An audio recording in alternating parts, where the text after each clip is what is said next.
ठीक है, तो लास्ट लेक्चर हम ये क्वेश्चन देख रहे थे और आधा ही हुआ था। तो जैसे हम देख रहे थे कि थीटा का वैल्यू अगर ज्यादा रहा, ओके, तो at that time cos of theta का वैल्यू कम होता है और टेंशन का वैल्यू ज्यादा होगा। और वही मतलब जिस कंडीशन में टेंशन ज्यादा रहता है ना, उसमें स्ट्रिंग ब्रेक होने का चांस सबसे ज्यादा रहेगा।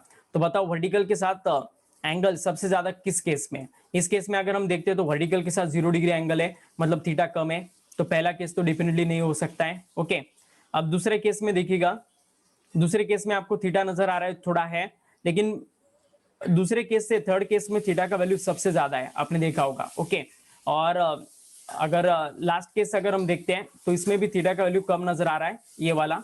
ओके, तो फिर सबसे ज्यादा प्रोबेबिलिटी कहां पर नजर आएगा?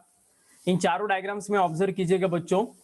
सबसे ज्यादा थीटा कहां पर नजर आ रहा है आपको? सी डायग्राम में नजर आ रहा है, इजीली ऑब्जर्व हो जाएगा आपको। ओके, तो इस वजह से इस क्वेश्चन का आंसर रहेगा सी।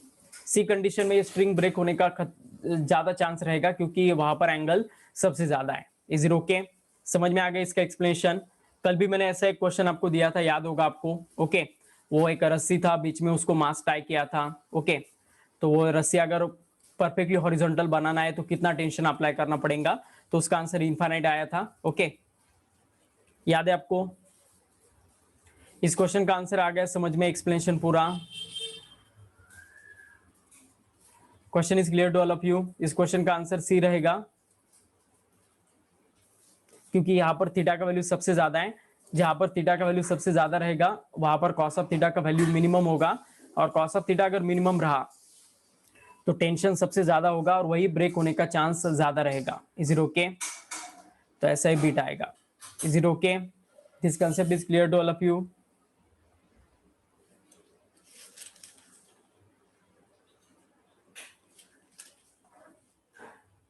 Now take next question.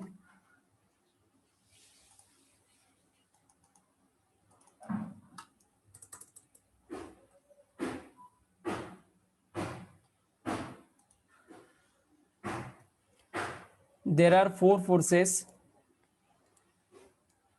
Question number ये मुझे लगता है शायद 26 होगा। तो लिखिएगा, there are four forces acting at a point P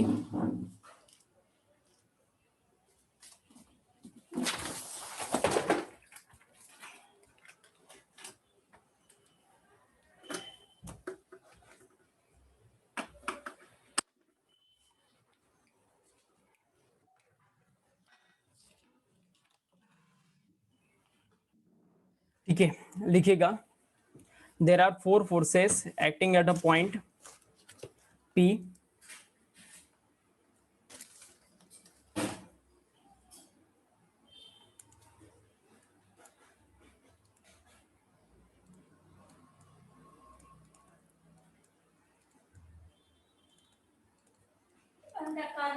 acting at a point P produces by string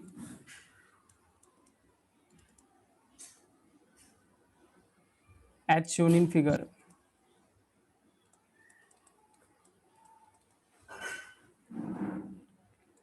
Point P is at rest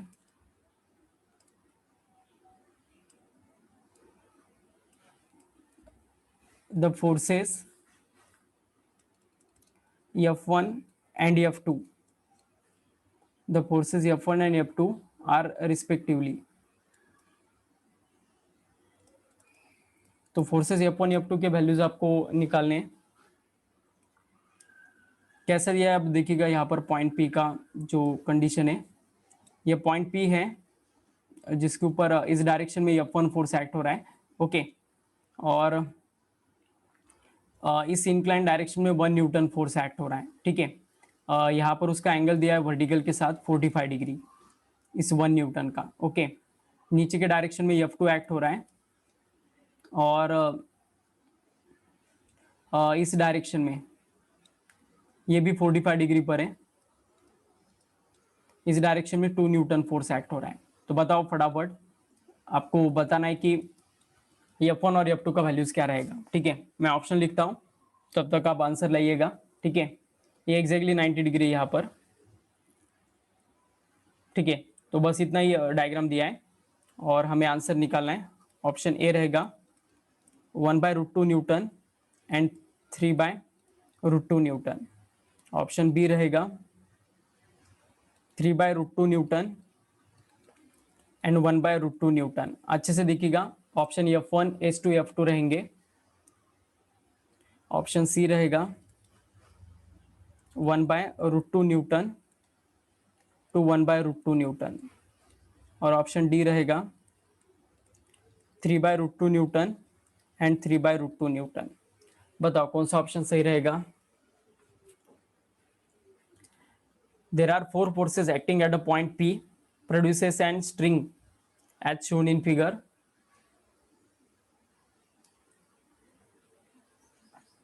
तो ये वही पॉइंट P रहेगा जिसके ऊपर आपको कैलकुलेशन करना है। इसमें से दो फोर्स अननोन है, F1 एंड F2, जिनके वैल्यूज आपको निकालने हैं। ये पॉइंट P रेस्ट में, ऐसा उनका कहना है।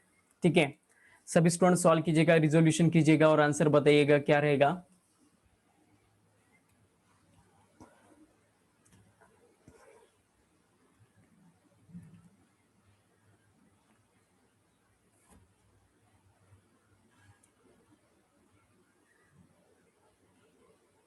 कैलकुलेट फास्ट, बहुत इजी क्वेश्चन ये है, जस्ट रिजोल्यूशन करना है आपको।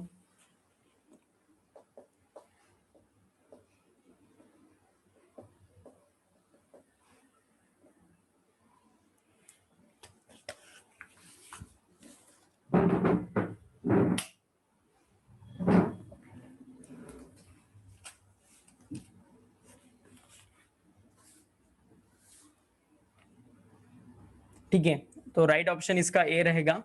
देखिएगा, ये 2 न्यूटन और 1 न्यूटन को हमें रिजोल्व करना पड़ेगा।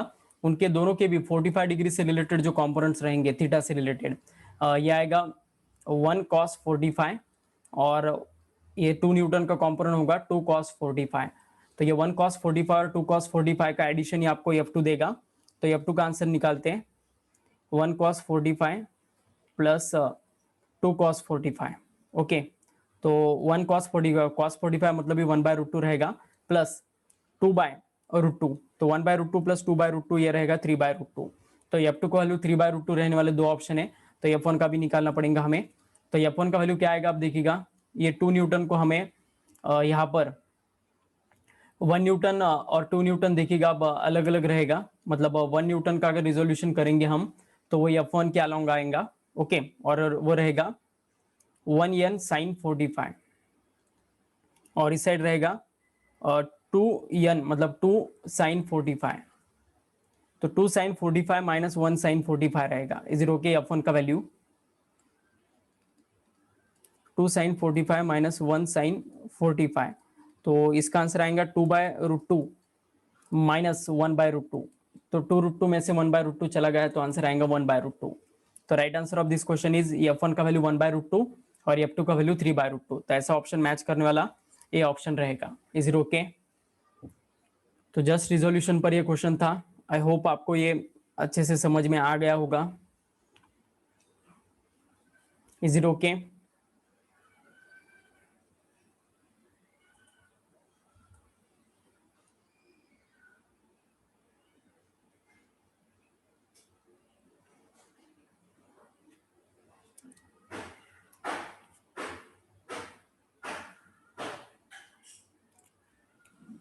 This question is clear to all of you.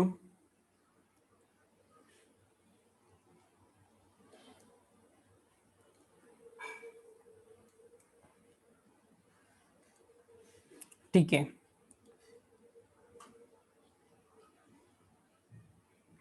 Now share अब ये नेक्स्ट क्वेश्चन रहेगा। लिखिएगा, ये एक इंपॉर्टेंट क्वेश्चन है सूडो फोर्स पर। A ball is suspended on a thread from the ceiling of a car. The brakes are applied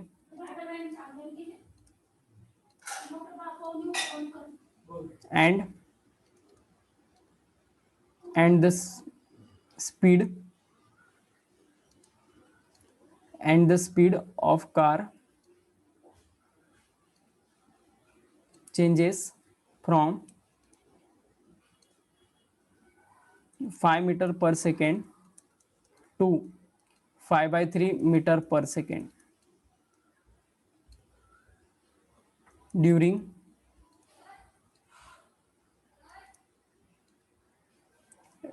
the time interval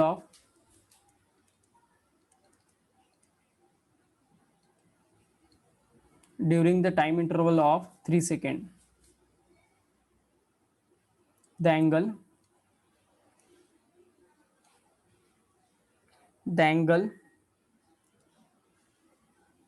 of that the thread deviated from the vertical.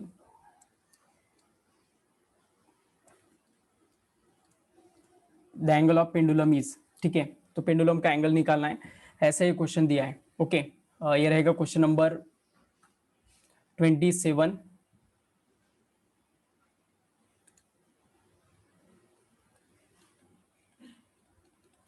तो देखिएगा अब क्या रहेगा इसका answer, इसके option लिखिएगा।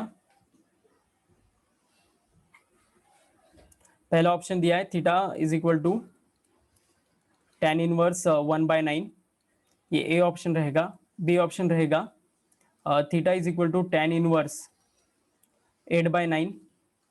सी option रहेगा sin inverse 1/9 theta is equal to, और डी ऑप्शन रहेगा cos इनवर्स 1/9। तो इनमें से आपको राइट ऑप्शन पिकअप करना है। Is it okay? We have to pick up a right option, ठीक है। सभी स्टूडेंट आंसर निकालने की कोशिश कीजिएगा। अब यहाँ पर सूडो फोर्स का कंसेप्ट है, अगर कोई पेंडुलम हम कार के रूफ पर अगर टाई करते हैं तो आपको पता होगा कार अगर आगे जाएगा तो पेंडुलम डेफिनेटली सूडो फोर्स की वजह से पीछे जाने वाला है। ओके, तो इसके लिए हमें कार का एक्सेलरेशन पता होना जरूरी होता है। सूडो फोर्स का कंसेप्ट आपको पता है, ये हमारा व्हीकल रहेगा। ये व्हीकल अगर ए एक्सेलरेशन से आगे जाता है ना, तो ये पेंडुलम उतने ही एक्सेलरेशन ए से पीछे जाने वाला है। ओके, तो सबसे पहले हमें उस कार का या एक्सेलरेशन निकालना पड़ेगा। इस कार का चेंज इन स्पीड आपको दिया है, फाइनल स्पीड इसका 5/3 है और इनिशियल स्पीड 5 है, तो v2 माइनस v1 मतलब v minus you divided by T मतलब एक्सेलरेशन रहेगा। और एक्सेलरेशन कितने समय के लिए, मतलब वेलोसिटी चेंज हो रहा है 3 सेकंड के लिए। तो इसका अगर हम कैलकुलेशन करेंगे तो -10/9 आने वाला है। Is it okay? चेक कीजिएगा। तो इस क्वेश्चन का राइट ऑप्शन आएगा -10/9 मीटर पर सेकेंड स्क्वायर। तो इतने एक्सेलरेशन से रिटार्ड होने वाली है वो कार। ओके, रिटार्डेशन क्रिएट करने वाला है, तो इस वजह से वो पेंडुलम अपोजिट डायरेक्शन में एक्ट होगा, जिस डायरेक्शन में मतलब अप्लाइड मोशन रहेगा।